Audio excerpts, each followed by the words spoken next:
স্বামী স্ত্রীর মাঝে যখন কোনো ঝগড়া বা কোনো মনোমালিন্য কথা কাটাকাটি হয় তখন দেখা যায় আমরা ভিন্ন যে কাজগুলো অর্থাৎ একসঙ্গে ৩ তালাকের দিকে চলে যাচ্ছি। কথা কাটাকাটি মনোমালিন্য হতেই পারে। সেই সিচুয়েশনে আমাদের করণীয় কি? প্রত্যেক হাজব্যান্ড ওয়াইফের কি করণীয় বলতেন? আসলে খুবই গুরুত্বপূর্ণ। এখন এই তালাক শব্দটার চর্চা খুব বেশি হচ্ছে।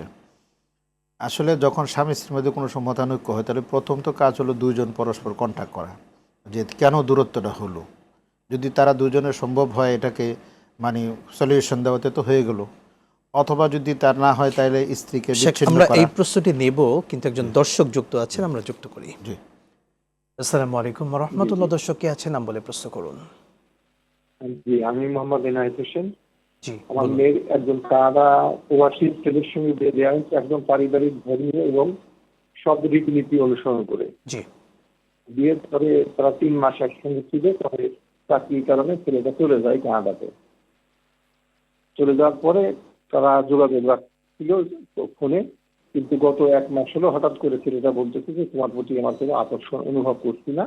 হ্যাঁ, এবং একটা পর্যায়ে সে বললো যে তোমাকে আমি ডিভোর্স দিয়ে দিব। আমি পরবর্তীতে ছেলের বাবা আমার সঙ্গে কথা বললে তখন তারা আবার বলে যে এটা ছেলের ব্যাপার, ছেলে কেন এরকম হলো এটা তো আমরা জানি না, যেটা আল্লাহর ইচ্ছা সেটা হবে। তো এইটা আমি ঠিক বুঝতে পারতেছি না যে আচ্ছা, আসলে বিয়ে তো তারা কেন এরকম করতেছে। আচ্ছা, এটার এটার সমাধান কি কি হবে সমস্যা? সেটা বলো। আমরা এমনটা অনেকটা দেখতে পারি, কিন্তু কি প্রকৃত সমস্যা? কেন সেই ছেলে ডিভোর্স দিতে চেয়েছেন?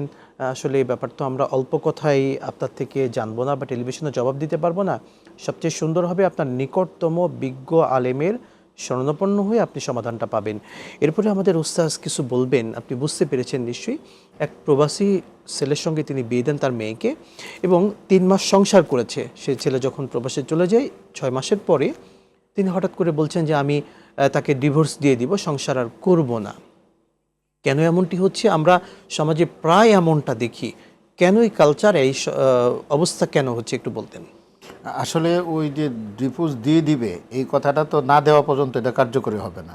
দ্বিতীয় হলো এই সমস্ত আসলে এই সাধারণ এই স্বল্প সময়গুলো দেওয়া যায় না। তালাকের মাসালার ব্যাপারে লিখিত লাগে, অবশ্যই। লিখিত নিয়ে বিজ্ঞ আলেমদের থেকে সেটা লিখিত ফতোয়া নিতে হয়, তখন সেটা পরস্পর ছাড়াছাড়ি যেটা হবে। তবে কারণটা হচ্ছে এটা যে আসলে ওই বৈবাহিক জীবনের সাথে তো আসলে আমি প্রথমেই বলছিলাম যে আসলে একজন আরেকজনের জন্য সম্পূরক, কিন্তু দেখা যাচ্ছে যে এই বিয়ে হলো, ছেলে বাইরে চলে গেছে অথবা মেয়ে বাইরে চলে গেছে, এতে তাদের মধ্যে যে একটা দূরত্ব সৃষ্টি হয়, এটাকে গার্জিয়ান লেভেলে যদি সেভাবে তাদেরকে তদারকি করা হতো তাহলে হয়তো এই ধরনের মানসিকতা তৈরি হতো না।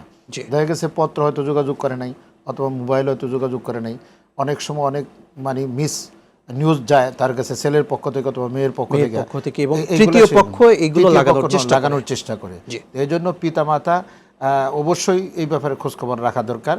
আর ওরও জানা দরকার আছে যে আমার স্ত্রী আসলে এই ধরনের কথা বলতে পারে কিনা, অথবা স্ত্রীরও জানা দরকার যে আমার স্বামী বলতে পারে কিনা।